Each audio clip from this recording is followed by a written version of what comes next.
안녕하세요. 브라질 소식을 전하는 손정수입니다. 오늘 9월 10일 주요 브라질 사항을 제가 몇 가지 추스려서 여러분하고 공유하겠습니다. 지금 시작합니다. 가장 민감한 환율이 어제만 해도 5.3, 오늘은 5.2로 시작하고 있습니다. 이제 5해알대로 들어선 환율은 쭉 갈 것입니다. 쉽게 오르지도 않을 것이지만 또 그렇다고 해서 떨어지지도 않을 것입니다.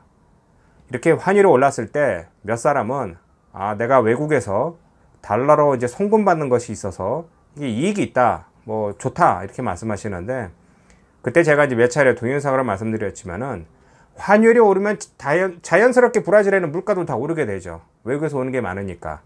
그리고 또 일부 제품도 원활히 수요 공급이 제대로 안 되기 때문에 모자랄 것이다 라고 분명히 말씀드렸는데, 지금 그런 일이 실제로 일어나고 있습니다. 우리 브라질 사람들의 주식 중에 하나인 고기와 더불어 쌀입니다. 한국 같은 쌀이 아니고 인디카로 알려진 그런 쌀밥을 많이 먹는데요. 이 올해 3월, 그러니까 작년 말부터 올해까지만 해도 5kg 쌀 한 포대 가격이 보통에서 한 8에서 9해알 정도 했다고 합니다. 그러니까 10해알이 안 되는데 지금 15해알, 20해알 이상 되는 가격에 지금 거래되고 있다고 합니다. 또 온라인 같은 판매처에서는 40해알, 53해알 등 어마어마한 가격에 올라서 판매하고 있는데요. 그러자 벌써 일부 상점에서는 한 사람당 한 포대만 가져갈 수 있다, 이렇게 제한을 하고 있습니다. 안 그렇게 되면 폭등하게 되는 거죠. 정부에서는 또 이 수요가 공급이 이게 모자랄 수도 있으니까 어제 발표한 게 쌀에 대한 수입 관세를 처리했습니다. 그러니까 빨리 다른 데서 쌀을 사와서 국내에 공급을 하자 하는데, 왜 이렇게 가격이 오르고 있냐면요, 공급의 문제입니다. 공급. 먼저 이렇게 지금 환율이, 브라질 환율이 이렇게 4해알 하다가 갑자기 5해알을 넘어가니까요, 달러로 환산하게 되니까 브라질 상품이 약간 매력적이게 느껴지는 겁니다. 그러니까 다른 나라에서 브라질 물자를 막 사들이는 거죠. 콩부터 시작해서 닭고기부터 시작해서 우유부터 시작해서 또 여기 쌀 등 많은 것을 사갑니다.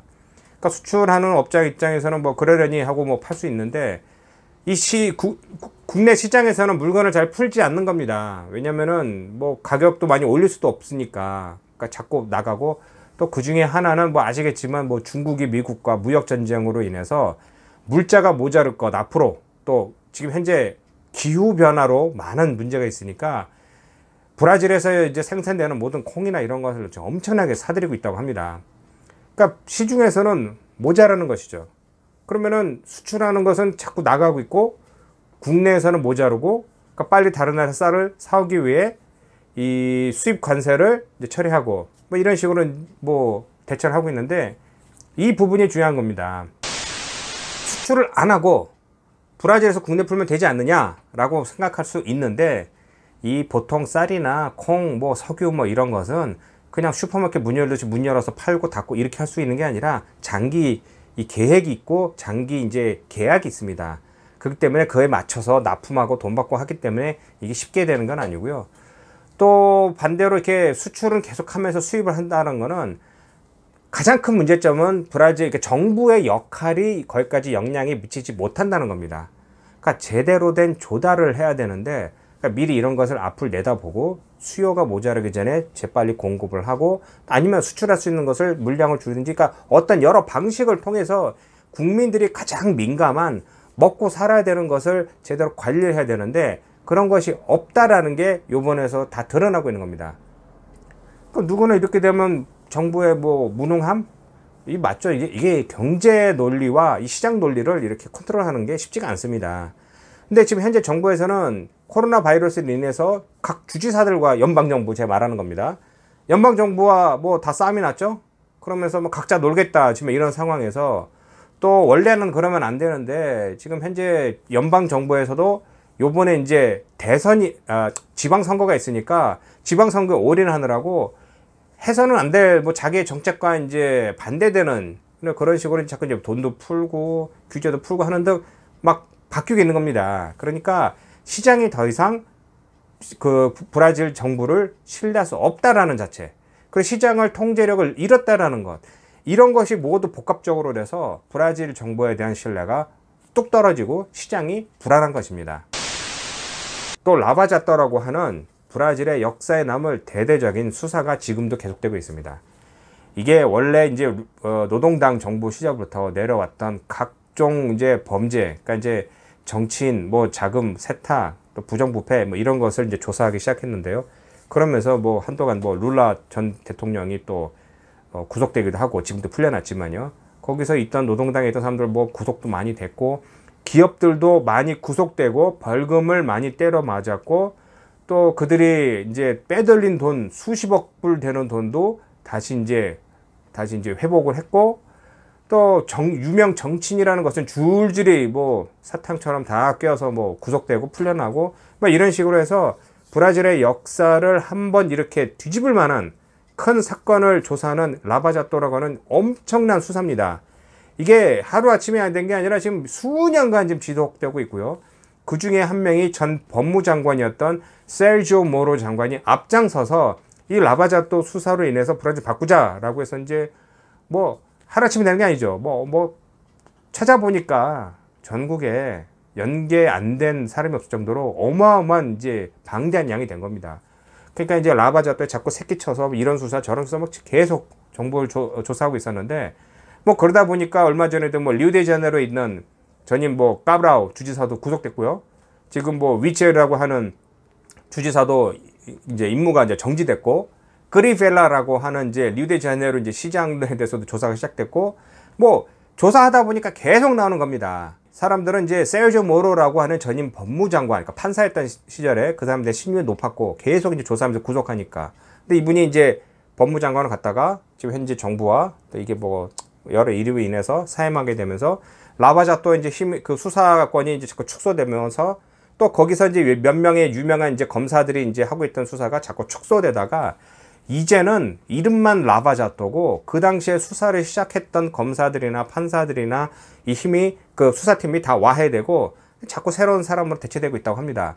이렇게 보면은 뭐 당연한 거 아니냐? 뭐 검사도 바뀌고 수사 기법도 바뀌는 거 아니냐 하는데 사실은 그게 아니라 조사를 하다 보니까 한두 명이 걸린 게 아닙니다. 약간 조금이라도 공무원의 공짜라고 들어간 사람 보면 다 연계된 겁니다. 그렇기 때문에 그러니까 정치인들은 뭐냐면은 정치는 뭐 맨몸으로 해? 또 맨손으로 해? 다 돈 있어야 되는 거 아니야? 그러니까 서로 돈 주고 받고 하는 게 정체였는데 왜 여태까지 가만히 있다가 이제 왜 수사해? 뭐 이런 식으로 불만이 많았던 거죠. 실제로 이런 말 한 사람도 있습니다. 아니 나는 저 사람보다 덜 먹었는데 왜 내가 구속돼야 돼? 전임 뭐 시장이나 주지사 뭐 이런 다 잘 많이 먹었는데 이렇게 말한 사람도 있습니다. 그러다 보니 이제 그 라바자토라는 것에 이제 국민들이 또 이제 염증을 느끼는 거죠. 너무나 뉴스가 나오고 다 구속되니까. 그러는 와중에 지금 그 정치인들도 가만히 있으면 안 되니까 아마 이게 그 현재 볼소나로 대통령한테도 이제 압박을 하는 거죠. 자꾸 우리를 치다 보면은 너 죽고 나 죽고 다 죽는 수밖에 없다. 또 요번에 지방선거에서 이겨야 되는 거 아니냐라고 이제 압박감을 놓으니까 이제 라바자토라고 하는 여러 이제 검사들이 이제 수사하던 거를 이제 자꾸 인원 바꾸고 뭐 하면서 이제 옛날 같은 이제 그 힘이 줄어든 것이죠. 그러면서 지금도 보면요. 지금 계속 오늘 지금 뉴스 나오고 있습니다. 지금 리우데자네이루 시장 문 앞에 지금 경찰들이 이제 연방 경찰들이 대동해서 지금 뭐 들어가고 있다 지금 계속 나오고 있고요.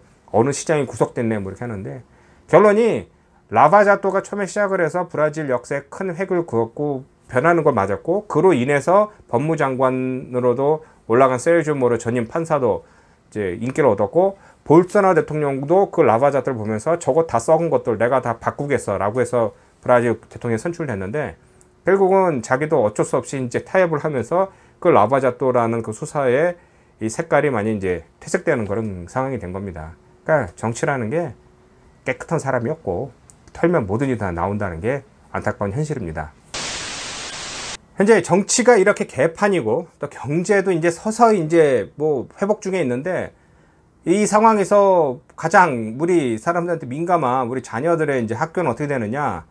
이 리우데자네이루도 그렇고 히오그란데술도 그렇고 상파울루도 그렇고 이제 이번 주부터 조금씩 이제 방과 후 수업이라고 해서 정규 수업이 아닌 뭐 과외 활동, 야외 활동을 할 수 있는 것을 허가해 줬습니다.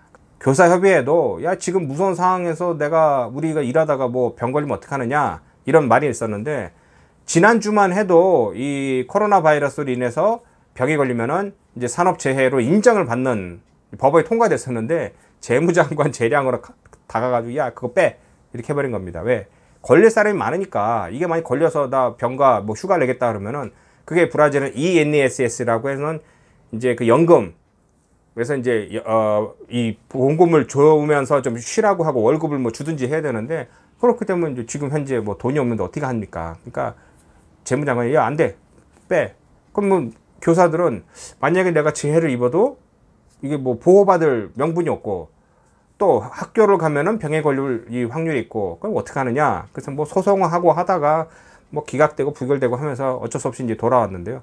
수업도 100% 지금 진행되는 게 아니고 한 뭐 30%, 20%, 5%에서 30% 정도 되는 학생만 받아들이고 있습니다. 그러니까 지금 학부모들도 우려 속에서 지금 아이들이 집에서 아무것도 안 하고 있으니까 이거 공부를 해야 된다라고 해서 이제 보내는 경우도 있고, 근데 이게 문제가 되는 게 학교에서 교사나 학부모한테 어떤 거를 요청을 했냐면은, 만약에 이 학교에서 뭐 확실치는 않지만 만약에 병이 걸렸다 그래도 학교에 책임을 묻지 않겠다라는 건데 서약을 해줘야지 이게 학생을 받는 겁니다. 그러니까 무서운 거죠. 그러니까 책임을 질 사람은 하나도 없고, 무섭긴 하지만 그래도 아이들 교육을 위해서 들어가야 되고, 이 항구에서도 제가 기사를 봤는데 온라인 수업은 제대로 되지도 않고 온라인 수업으로 이 격차가, 그러니까 학생들의 이제 그 수준의 교육 수준의 격차가 이제 확 차이가 났습니다. 그러니까 돈 있는 사람은 과외를 시키고 온라인 뭐 공부시키고 하는데, 저도 중간 뭐 인터넷도 없고 스마트폰도 없고 컴퓨터도 없고 하는데 공부를 못 하게 되는 거죠. 그러니까 인류가 이번 기회에 전 세계적인 학생들의 수준이 이제 차이가 많이 나는 겁니다. 예전에 저한테 뭐 어떤 분은 브라질 회사와 계약을 했는데 헤알로 받고 있는데 지금 이거 보니까 환율이 올라서 내가 뭐 월급이 한 30% 40% 깎이는 것 같다. 그걸 그럼 회사한테 얘기해서 그만큼 달러 대비 올려줘야 되는 거 아니냐? 라고 이제 저한테 도와달라고 연락 온 게 있었습니다. 그래서 그거는, 그건 아닌 것 같다고. 한국도 만약에 그렇게 달러가 오르고 내린다고 달러 대비로 그렇게 해주는 건 아니지 않냐. 만약에 필요하시면 본인 직접 해결하시라. 뭐 이렇게 제가 설명한 것도 있었고요. 또 하나는 이제 또 어느 분이 뭐 질문하셨는데, 뭐 외국인이니까 브라질에서 이제 건물을 살 수 있지 않느냐. 뭐 한 40% 정도 폭락을 했으니 달러를 가지고 와서 브라질 건물 사면 되지 않느냐. 이렇게 질문하셨는데, 지금 브라질은 이렇게 40% 정도 떨어졌다고 하는데요. 아르헨티나는 한 80% 정도 떨어졌다고 합니다. 이 달러 대비로 보면 그 부동산 가격이. 차라리 그런 데 가서 하시는 게 낫지 않습니까? 만약에 퍼센트지가 따진다면은. 근데 사실 그렇게 40%, 80% 부동산 가격이 떨어졌다 뭐 하는 거는요, 그만큼 경제가 무너졌다는 얘기입니다. 이게 뭐 누구는 이제 그런 상황에 들어가서 환율로 이렇게 인해서 내가 돈 좀 이익을 보려고 하는데, 뭐 제 경험담이지만 그런 식으로 해서 크게 뭐 성공하는 확률은 거의 없고요. 여기서 더 안 떨어진다라는 보장이 없는 거죠. 그리고 또 외국인이 이 브라질에 살면서 건물을 살 수 있지 않느냐? 살 수 있습니다. 누구나 다 살 수 있는데, 그냥 브라질에서 건물을 살려면은 브라질 영주권이 있어야 되는 겁니다. 그러니까 아무나 지나가다 비행기 잠깐 내려서 건물 사갈 수 있는, 이런 거는 전 세계 어느 나라는 그렇게 허가되는 거 아닙니다. 어느 나라는 또 외국인이 부동산을 살 수 없게 법으로 만든 것도 있지만, 브라질은 살 수 있게 허가를 주지만 단 그만큼 여기서 살 수 있는, 그러니까 이제 영주권을 받아야 되는 겁니다. 그러니까 이제 이런 걸 참고하시고, 뭐 투자를 뭐 만약에 하시고 싶으시다 하면은 이곳에서 이제 부동산이나 그 투자하시는 그런 쪽에 이제 전문으로 이제 물어보시지, 그냥 몇 개 이렇게 아름아름 하셔가지고 이렇게 하시다 보면은 이제 크게 당할 수도 있습니다. 오늘의 뉴스는 여기까지입니다. 뭐 다음 주에 뭐 특별한 또 뉴스가 있으면은 여러분에게 공유하겠습니다. 고맙습니다.